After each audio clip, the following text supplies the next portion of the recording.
is Ivan van Heerden. I'm the head superintendent here at Kingswood Golf Estate here in George, lovely South Africa. My name is Gavin Coleman. I'm the green superintendent of Mossel Bay Golf Club.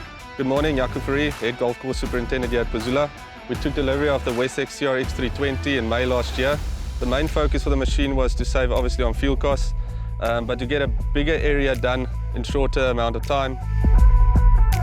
It assists the greenkeeper to such an extent where your cutting time is almost cut in half. Your diesel cost is also basically cut in half because of the wide cutting angle. The cutting of the machine is brilliant. I'm very happy with the machine, and the quality of cut is second to none. Long rough, short rough, tractor and the Wessex just glides through it.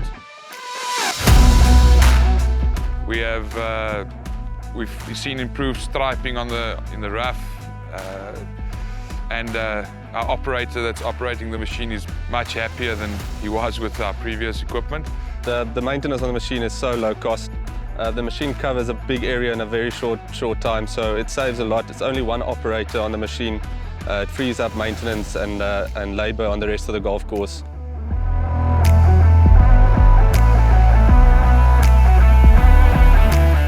So very glad to have added this to our fleet, and yeah, looking to buy another one in the next year or two. It's absolutely a pleasure having the machine around. I want to say thank you to Wessex. It's a brilliant machine.